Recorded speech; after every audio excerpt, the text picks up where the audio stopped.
En esta semana, específicamente el lunes 22, se celebran 300 años del nacimiento de uno de los filósofos más importantes de toda la historia del pensamiento occidental, Immanuel Kant. Sobre este acontecimiento vamos a conversar con Eduardo Acevedo, quien es experto en la obra del filósofo alemán. Vamos a conversar sobre su teoría ética, sobre su legado y su importancia para la actualidad. Bienvenido, Eduardo. Muchas gracias, Leonardo, por tenerme de nuevo en este espacio, Ética TV. Con Bien, gusto. vamos a conversar sobre este pensador tan importante, ¿no? Que, bueno, usualmente ha sido visto como un filósofo de la ciencia, pero realmente Kant es el filósofo de la Ilustración, ¿no? Y en ese sentido Correcto. tiene una trascendencia importante para la vida práctica. Entonces, bueno, vamos a iniciar un poco sobre esto, ¿no? Sobre el proyecto de Kant, del proyecto de la Ilustración, ¿no? Bueno, mencionar que Kant tiene una obra amplísima. La Ujú, edición alemana de la Academia de las Ciencias tiene una obra de 30 tomos de Kant. ujú, Kant no hubo un tema que no tocara en ujú, filosofía. Es de los últimos filósofos que le llamaban los holísticos o enciclopédicos, ujú. porque habló básicamente de todo, de ética, filosofía de la educación, habló de derecho, habló de teoría del conocimiento, habló de muchísimas cosas que realmente lo hace un autor bastante versátil y hasta cierto punto bastante completo, porque Ujú, habló de básicamente todo, Kant. ujú. Entonces, bueno, vamos primero a centrarnos, digamos, en lo que es el proyecto de Kant, el proyecto de la Ilustración. Hay una frase muy famosa: ten el valor de servirte de tu propia razón, ¿no? Sapere aude. ¿Qué es exactamente? Bueno, ¿qué significa esa frase que está en el inicio de ese ensayo, digamos, manifiesto, qué es la Es la Ilustración? ilustración, correctamente. Es un texto vital, digamos, para entender la ilustración. Y Kant dice que lo que hay que alcanzar es la mayoría de edad de la razón. Ajá. Lo que Kant, el proyecto de Kant, básicamente, o quizás reduciéndolo un poquito, simplificando, podemos decir que él quiere lograr que la razón, que el sujeto alcance, digamos, esa autonomía de la razón, que pueda explorar y pueda desarrollar todas las facultades y posibilidades que la razón misma puede ofrecer para el ser humano. Ujú, Entonces la ilustración para Kant implicaría esa autonomía de la razón que ella misma puede dar a la persona esas leyes bajo las cuales actuar. ujú, Entonces ahí tenemos la ética de cierta manera de fondo, pues Kant propone que la razón puede dar al mismo sujeto las leyes del deber para el buen actuar moral. Entonces vemos ahí imbricadas dos quizás áreas que Kant desarrolló y es conocido bastante en su trayectoria, que es la teoría del conocimiento y la ética. Ok, vamos a Quizás centrarnos lo... en la parte de la ética, ¿no? Que es, digamos, el núcleo de este programa. Eh, a partir de lo que tú acabas de señalar, de la obra de Kant, entonces se desprende la idea de que es posible hacer una fundamentación racional de la moral, desvinculándola de la religión. Es decir, durante muchos siglos en la historia del pensamiento occidental se pensó que la ética tenía que tener una fundamentación religiosa. Y en función de eso se pensaba, bueno, pues solamente los religiosos pues pueden tener, digamos, una conciencia ética, ¿no? Correcto, Y correcto. ese es parte, de hecho, del problema de por qué durante muchos siglos en la cultura occidental a los ateos se les consideró inmorales. Es decir, no era una cuestión meramente teológica de si crees o no en Dios, era que se pensaba que si no Correcto. tienes una fundamentación religiosa, pues entonces eres capaz de hacer cualquier cosa, ¿no? No tienes, digamos, ese freno, ¿no? No eres capaz de, digamos, colocarte dentro de unos ciertos límites, Límites. ¿no? En el comportamiento social. Entonces, de la obra de Kant se desprende que no, que hay, digamos, una religión natural Mm. que todos compartimos por el hecho de que somos seres humanos, ¿no? Por el hecho de que somos seres racionales, ¿no? Claro. De hecho, hay un texto clásico de Kant en este tema que se llama La filosofía, la religión dentro de los límites de la mera razón, que Ajá. Kant discute todo esto que tú planteabas. Entonces, para Kant es posible fundamentar, claramente, como mencionabas, una moral desprendida de la religión. Ahí se complejiza un poco porque Kant también no desvincula o no, digamos, desestima del todo la religión, No. pero sí para él es posible lograr esas leyes del deber. Ajá. Dice Kant que el deber inspira un respeto, que la misma razón, digamos, es seducida por este respeto. Entonces la persona puede asumir esas leyes de la autonomía, del deber, del buen actuar. Pero ¿a qué responde Kant? ¿Qué es lo que Kant, porque cada filósofo nos responde a una problemática o está respondiendo a algún problema? Uh-huh. Kant, de cierta manera, va en contra de las, digamos, teorías éticas teleológicas o eudaimónicas que postulan que el bien moral suscita algún tipo de sentimiento. Por ejemplo, el buen actuar de repente suscita felicidad o bienestar a la persona por cierta satisfacción personal, o simplemente se busca algún fin con el actuar moral. Kant dice que no, que hay que actuar por el simple hecho de que es lo correcto, es el deber. Es lo que se llama una ética deontológica, que más que allá por el sentimiento, las consecuencias y productos de mi actuar, debo hacerlo por el mismo hecho de que es lo que está correcto. Ok, o sea, digamos que, por ejemplo, si yo encuentro un dinero y sé quién es el dueño, lo devuelvo, no lo hago porque estoy esperando una recompensa o porque, bueno, me van a felicitar, sino que lo hago porque eso es lo que hay que hacer. Eso es lo que hay que hacer. Es lo correcto. Es ¿no? lo correcto. Más allá de cualquier consecuencia o sentimiento de satisfacción, de retribución sentimental. Por eso lo ven a veces como un autor un tanto frío, formal, le llaman a su ética. Pero Kant lo que quiere es quizás poder blindar y fortalecer el actuar moral, que no dependa de algo externo, sino algo que es una especie de autonomía. Si queremos ahora le llamamos motivación intrínseca en educación. Claro que es algo quizás duro de escuchar en la época, ¿no? Es algo nuevo que Kant está estableciendo. Pero lo que busca es justamente poder independizar ese actuar moral sin mirar de recompensas, de satisfacciones personales. Es lo que Kant busca con su ética. En la obra de Kant hay un proyecto, digamos, de encontrar o de construir una ética que sea universal, ¿no? Que, digamos, encuentre un principio que sea válido, unos principios que sean válidos más allá de las diferencias culturales, ¿no? Correcto. De ahí es una de las cuestiones, digamos, que tiene el hecho de si fundamentamos la ética en la religión. Las religiones son diversas y dependen de los contextos culturales. Entonces, si hacemos valer lo ético de lo religioso, pues tendremos diferentes tipos de éticas o de moralidades, más bien, en función de la religión a la que podamos compartir. Y eso, evidentemente, digamos, para nuestra época, presenta un problema porque nuestras sociedades son plurales, están interrelacionadas y en ellas conviven ciudadanos de diferentes religiones, de diferentes culturas, ¿no? Y de ahí entonces el espíritu de la sociedad moderna de encontrar unos principios, digamos, éticos seculares, ¿no? Que podamos, digamos, compartir desde el punto de vista racional, del acuerdo racional, ¿no? Claro. En La Paz Perpetua, que es su texto donde él más desarrolla esta idea de una paz en el mundo, incluso hay Kant vislumbra ya en ese texto una especie de comunidad de naciones. En ese proyecto ya Kant estipula que las naciones deberían unirse para lograr que la paz pueda ser parte de un proyecto nación compartido entre los diferentes países. Y justamente propone lo que se llama una ciudadanía cosmopolita. Lo desarrolla ahí más ampliamente, ¿no? Como Kant creía que, bueno, debe haber una ciudadanía que no mire, respetando claro, digamos, el credo nacional, pero que también mire más allá de una humanidad en común, de unos valores, de una ética en común, que se pueda fundamentar en todos los países. Vamos a retomar este último aspecto que acabas de señalar después de la pausa, ¿no?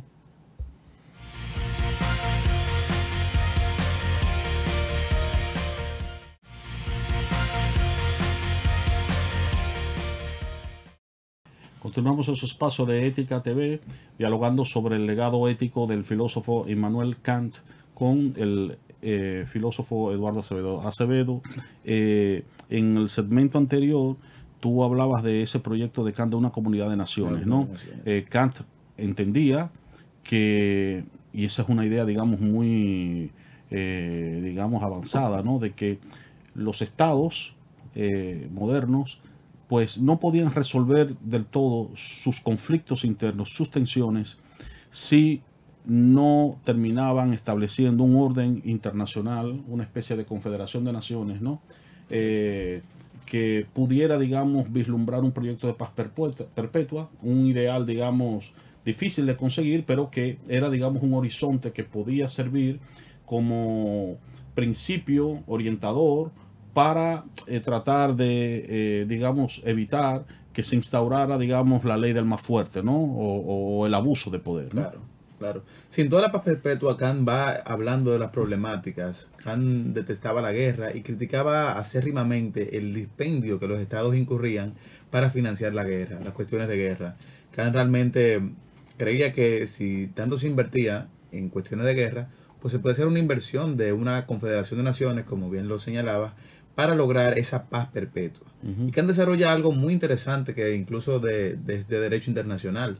En uno de los capítulos de la paz perpetua, Kant desarrolla los diferentes tipos de derechos que habría que garantizar para lograr esta confederación de naciones, derechos de gentes y otro tipo de derechos, que realmente hay una fundamentación muy interesante Sí. de este proyecto, digamos, universal, de lograr la paz, que ya era un ideal, digamos, de los estoicos, Sí. que de cierta manera Kant también retoma en este texto. Sí, y que resulta, digamos, una idea muy cuestionadora de esa utopía rancia de los movimientos nacionalistas de pretender vernos como si fuésemos estados aislados que tienen su propia regulación al margen de lo que son los órdenes internacionales, ¿no? Claro. Eso es una idea también muy importante, ¿no?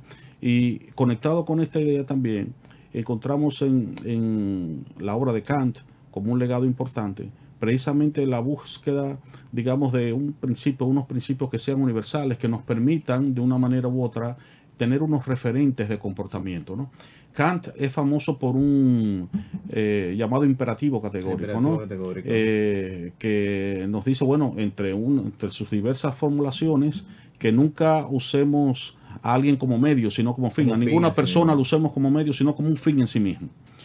Y esa es una idea trascendental. Podemos compartir o no, digamos, los aspectos más metafísicos del imperativo categórico, pero independientemente de esto, y esto es algo también que ha sido señalado por Jürgen Habermas, hay implícita en este principio el concepto de dignidad, que sirve como un fundamento de los derechos humanos, ¿no? Porque al fin y al cabo, uno podría decir que todos los derechos humanos se derivan de la aceptación de este principio, ¿no? De que todos los seres humanos tienen una dignidad que debe ser respetada, ¿no? ¿Sí? Yo creo que el imperativo categórico es uno de los grandes legados, digamos, que todavía se recurren en nuestros días de Kant. Realmente, como decías, hay diferentes formulaciones de este imperativo, pero es la idea de que toda persona tiene una dignidad que debe ser respetada, que no puede ser mediatizada, instrumentalizada, y tiene que ser garantizada el respeto a esta persona.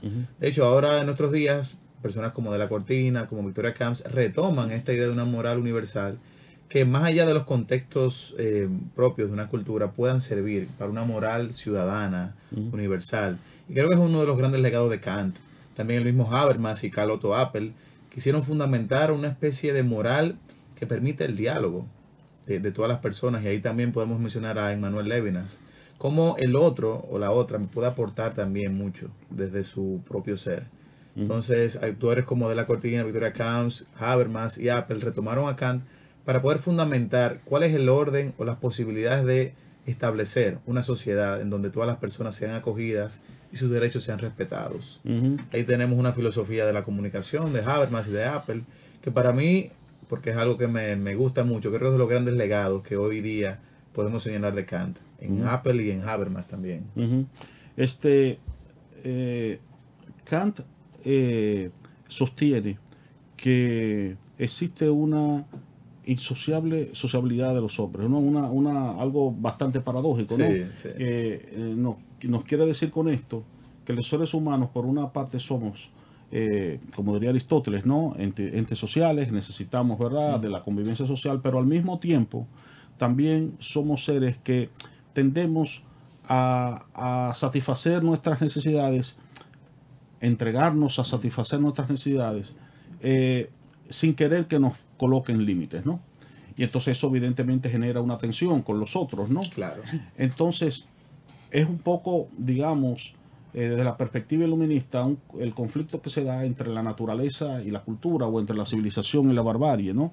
Y que Kant, como buen iluminista, intenta resolver mediante la cuestión de la educación, ¿no? Es decir, que Kant, como todo buen iluminista, entiende que, digamos, el aspecto fundamental, digamos, de la civilizatorio es el aspecto de cómo educamos, ¿no? Como ciudadanos, ¿no? Entonces, pues yo sé que tú has trabajado este aspecto. Yo quiero que en el próximo segmento abordemos esta cuestión del proyecto educativo de Kant. Excelente. Bien.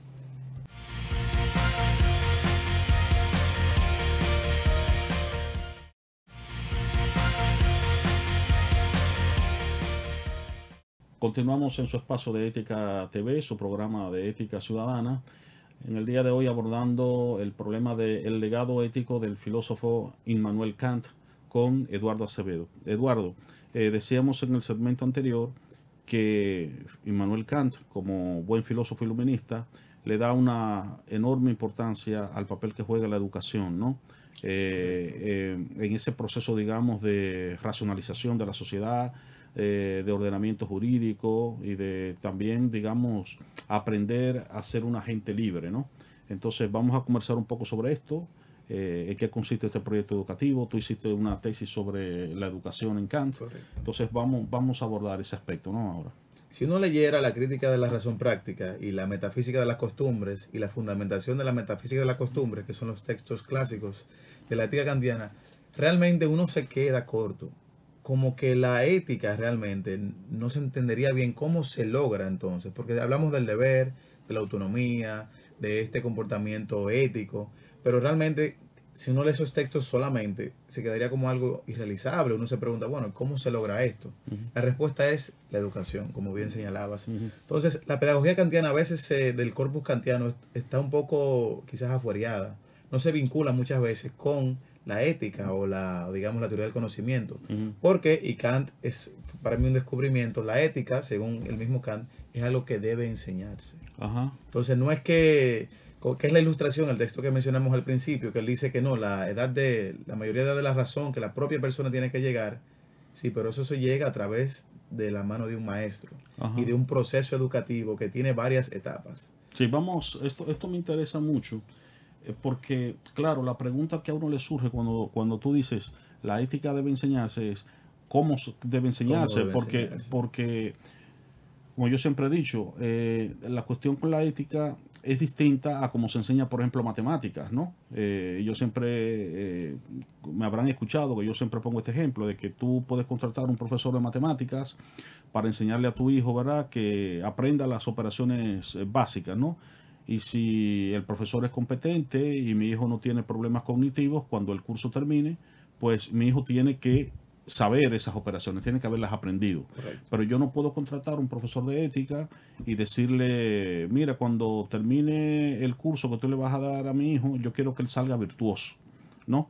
Es decir, lo más que él puede tener información de ética, puede enseñar algunas teorías de algunas escuelas, algunos principios, pero realmente, al final, la ética es una cuestión práctica que no se va a adquirir, digamos, básicamente por un conocimiento explícito o por una explicación, ¿no? Entonces, digamos, ¿cómo situamos aquí esa cuestión de que la ética puede ser enseñada desde Kant?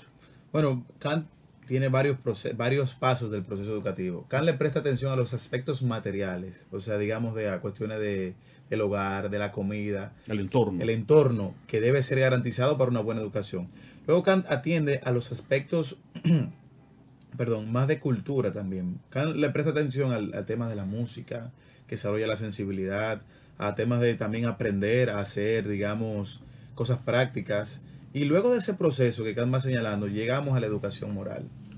La educación moral para Kant es el valor fundamental de la educación, es la educación ética. Y Kant le presta mucha atención al ejemplo. O sea, en Kant hay una pedagogía que incluso yo creo que la investigación actual puede reforzarla, puede verificarla. Y Kant menciona cómo el ejemplo es lo que determina ese carácter moral de las personas. Kant dice, ya terminando su texto de educación, dice, no importa que le hablemos al niño del deber, no importa lo que le digamos. Si él no ve qué es el deber, no lo va a entender. Ajá. Entonces, el ejemplo, y Kant menciona a los padres en el hogar, los profesores, es vital para desarrollar el valor moral. De nada sirve que el padre o la madre le diga al niño que no mienta si el niño lo que ve es que en la casa se miente, ¿no? Totalmente. O de nada sirve que tú le enseñes al niño a a no ser violento o que no debe ser violento si lo que él ve en el hogar es que los conflictos se resuelven de manera violenta, ¿no? Lo cual ha sido demostrado por ejemplo, Albert Bandura en los años 70 y toda la escuela que él formó del aprendizaje por modelamiento. Está demostrado que realmente el carácter debe ser modelado a través del ejemplo. Y en Kant ya hay algo bastante explícito de esto. Alguien, por ejemplo, de nuestros días, que estoy haciendo una certificación en educación del carácter, justamente, Marvin Berkowitz, desde la Universidad de Missouri, ha desarrollado todo un método de educación del carácter. Ha retomado 20 años de investigación y los compiló en un método que él llama Prime. Entonces, aquí Berkowitz desarrolla cómo realmente lo que el niño tiene que estar permeado es de relaciones que le enseñen, que le modelen el carácter que se quiere desarrollar. Que nada vale decirte, Leonardo, tienes que ser bueno y ser un buen hijo, si no se te enseña y se te dan las herramientas de cómo llegar digamos, a ese carácter. Y Kant lo desarrolla muy interesantemente. De hecho, Kant menciona que debería tener un catecismo, le llama así Kant, de derecho, donde a los niños se le pongan ejemplos de la vida práctica, de qué está bien y qué no está bien hacer. Entonces realmente vemos que en Kant tenemos toda una pedagogía del carácter, que incluso si lo vemos a la luz de los estudios actuales, Kant, porque era una persona muy aguda, es una persona brillante y fue también preceptor. Kant también enseñaba de manera particular a niños, antes de ser profesor en Königsberg. Y toda esta agudeza de Kant le llevó a establecer que verdaderamente es el ejemplo.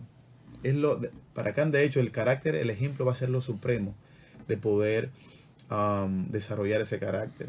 Y si vemos una mirada a la educación dominicana y vemos quizá la teoría de Uber y Bronfenbrenner desde la psicología del desarrollo, todos los sistemas en que está envuelto el niño, casa, hogar, sociedad, deben motivarle y llevarle a actuar de cierta manera. Si uno de esos sistemas no le da ejemplo, pues el niño se le va a dificultar poder adquirir esos conocimientos éticos.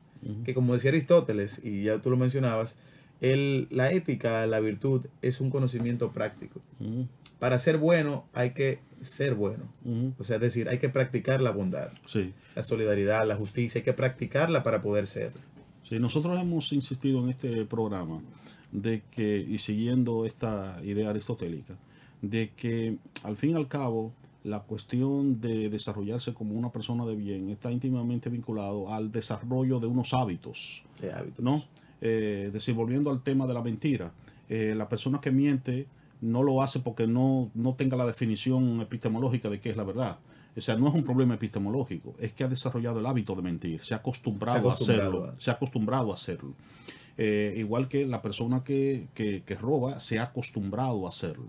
Y eso pasa entonces con los mismos, con cualquier hábito, ¿no? O sea, lo mismo que pasa con esto que llamamos los vicios, también pasa con las virtudes, ¿no? Si eres honesto, si tiendes a ser una persona dialogante, si tiendes a ser una persona pacífica, pues todo esto son hábitos que los vas desarrollando desde temprana edad, te acostumbraste a ello y ya es tu manera natural de relacionarte con los demás. Entonces, de ahí la importancia, digamos, de que desde la infancia creamos entornos que fomenten esas virtudes, ¿no? Y que el niño pues se acostumbre a practicar o a ejercer esos hábitos, ¿no? Y solo entonces cuando los va ejerciendo paulatinamente en un proceso gradual de desarrollo, tan gradual como el desarrollo biológico, pues entonces digamos que va incorporando esas virtudes o las va desarrollando como si fuese parte de su naturaleza. Totalmente. Ahí podemos hacer, Aristóteles en la primera capítulo de la ética lo desarrolla magistralmente. Ethos en griego quiere decir costumbre, quiere decir también carácter. Entonces, lo que determina, digamos, la costumbre va a determinar el carácter de la persona. Los hábitos van a determinar el carácter de la persona. Lo que yo habitúo a hacer, lo que acostumbro a hacer, va a determinar quién yo soy. Aristóteles le llama al carácter una segunda naturaleza, incluso. Así que, en ese sentido, cuando ya practico, cuando ya me habitúo, me acostumbro a hacer algo, se vuelve parte de mí. Y qué lamentable que desde el 2016 se quitó la moral y cívica del currículum escolar. Bueno, como se enseñaba, yo no la añoro mucho, porque se enseñaba más bien como catecismo, más bien claro. Algo de buenas costumbres. Precisamente no se enseñaba como problematización. Y volvemos al mismo punto.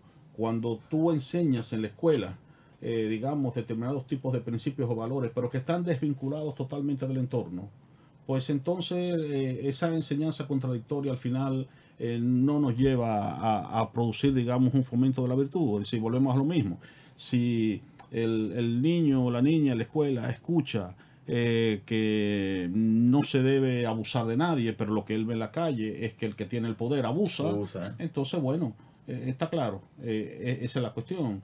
Tú le puedes decir al niño, bueno, que no debe pasarse la luz roja, porque eso es lo correcto, pero él ve que 5 personas pasan en rojo y que si es un alto jerarca militar, el oficial de tránsito le hace así.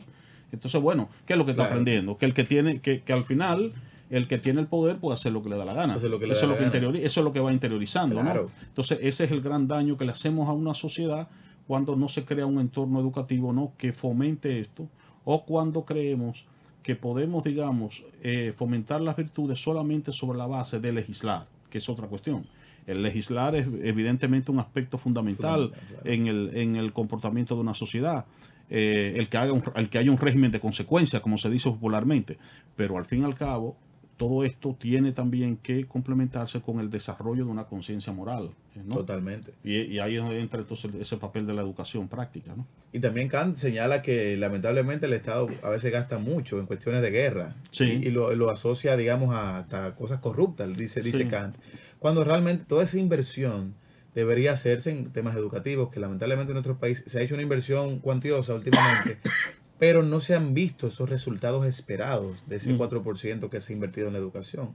Y yo creo que hace falta mucho de estos programas de volver a reincorporarlos en el sistema educativo, pero tomando en cuenta digamos, esa práctica que debe tenerse en la virtud.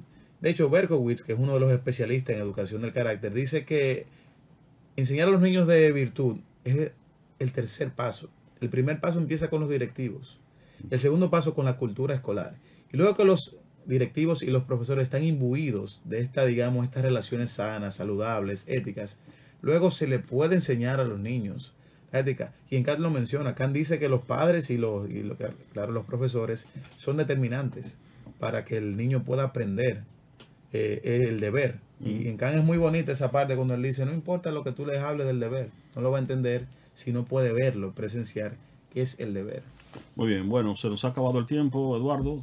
Gracias por haberme acompañado, ¿no?, en este, digamos, reconocimiento que hemos querido hacerle, ¿no?, a un filósofo que ha sido tan importante para la historia de la ética y para la historia del pensamiento occidental como Immanuel Kant. Y a ustedes gracias por acompañarnos y nos vemos en nuestro próximo de Ética TV.